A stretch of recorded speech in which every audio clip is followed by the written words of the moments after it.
It may come as a surprise to no one, but these game development studios aren't exactly run by the most virtuous people on the planet, as exemplified here with the Destiny creator Bungie blaming mass layoffs on a tough economy, even though fans are quite clear that what actually caused this drought in their profit margin was, in fact, all the virtue signaling that they did. Without any further ado, we'll just jump right into this rainbow dounced mess, I guess, this rainbow marinated nightmare. There we go. That's a better way to put it.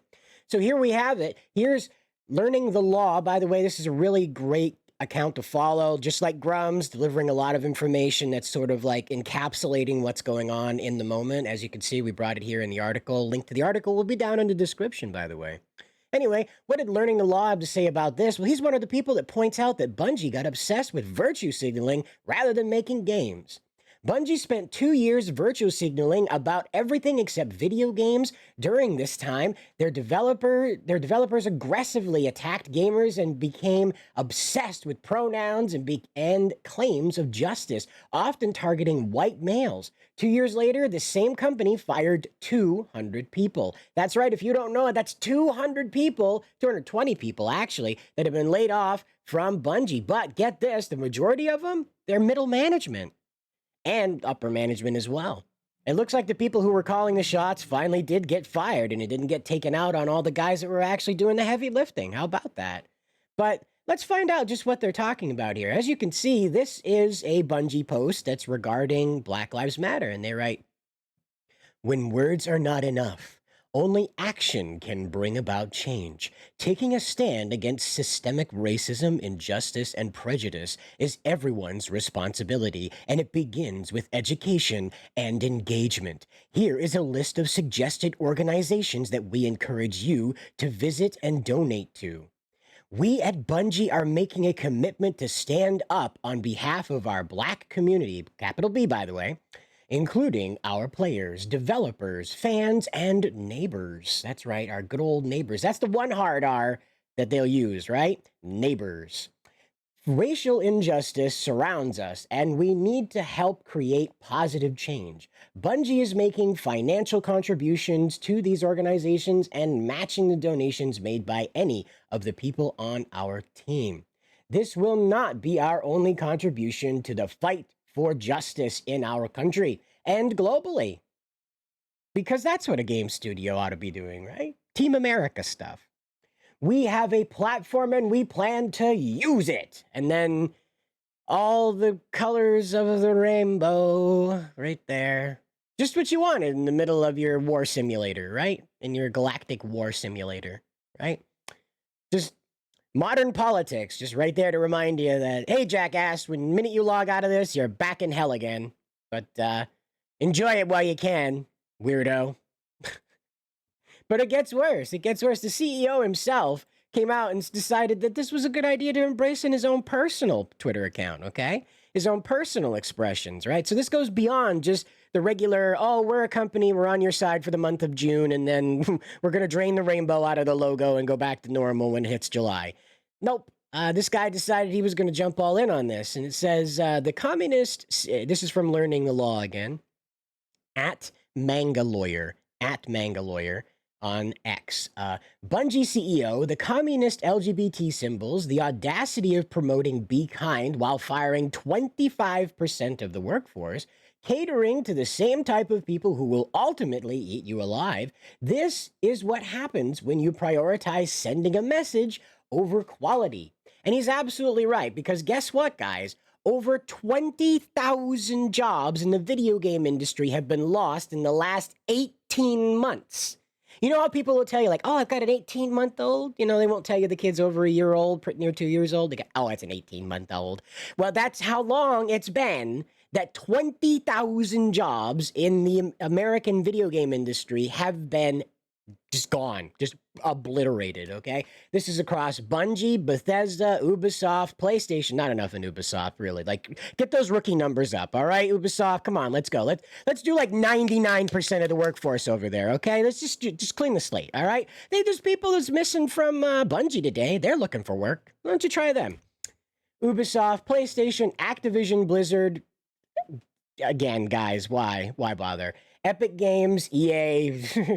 I'm surprised they haven't figured out how to loot crate the politics yet to make you pay for the politics. I'm not talking about skins, like a literal Kamala Harris ad popping up in front of you when you get your loot crate in your game. I'm surprised they haven't figured out how to do that yet. And Xbox, the soon-to-be Dunzo Xbox, by the way, they were lamenting that a few weeks ago. But this person here compiled a whole spreadsheet of it, and you can see right here, it's not in fantastic detail, but you can see right here that this is all recorded in like itemized information of how many people were lost and the time period they were lost, and then the parent company of each of these, and then what type of games they were making, console, mobile, publisher games, like across all platforms, that kind of stuff. AAA games, quadruple A games, whatever they are. Who knows? It's like triple helix DNA. We just keep making stuff up to sound cool. We don't really know what it means. It's more than triple, which is more than double. So guess what? You're going to pay more. Hooray! Anyway, this is the reason why people are getting fired. But here's the best part, in my opinion. Okay, guys, brace for this. This is the CEO of Bungie, right? So this guy eliminated 220 jobs. Turns out he has spent over $2,400,000 on these fantastic exotic cars in that same time frame that these 20,000 people across the entirety of the gaming industry have been iced. This fella, oh, wow, the economy is a little rough. We're going to have to fire 220 people. Oh, and there's more. Look, he got this fancy go-kart motorcycle. I don't know. It looks expensive. Oh, look, it's Herbie. You remember Herbie? And then there's that thing, the Woody, and then there's the Toyota Belendiera. Oh, look, a Shelby Mustang. I recognize that. You know that, right? Remember the Mustang? Yeah, this guy's got him. Look at all the stuff he bought. We're not done yet. It keeps going. Look at that. There's a Stingray. Oh, it's a Jaguar. Those are hard to find, you know, the particular model. That's pretty hard to find. Oh, wow, look, he's got one of those Porsches from that one vampire movie. You remember that, right? The one where they sparkled, right? Oh, a rally-ready BMW M3. Look at that. Datsun. Very hard to find Datsuns these days. Oh, 369. Look at that. Look at that. This guy spent all of that buying almost 400 cars in the time period that these people were losing their jobs. And now he fires 220 that are under his work that he ushered into this whole virtue signaling thing that made Bungie just look like a bunch of clowns. These are the people that brought you Halo, right? These are the people that brought you Halo. And now they just look like a bunch of clowns.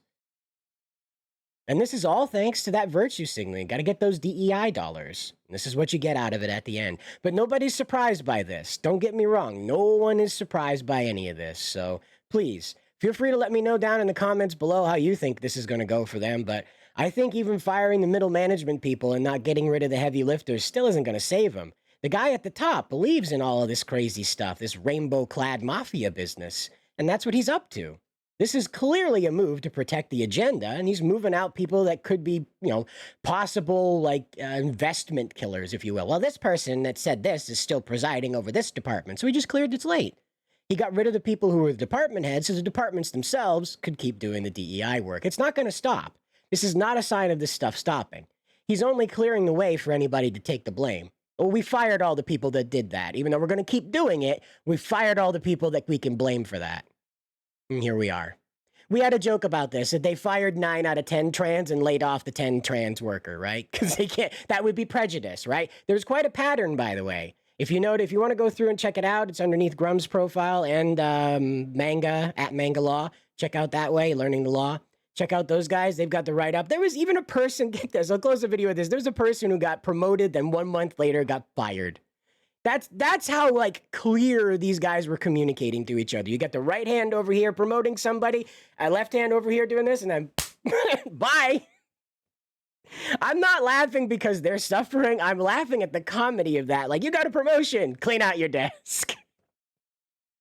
Anyway, guys, I mean this from the bottom of my heart. Good luck out there.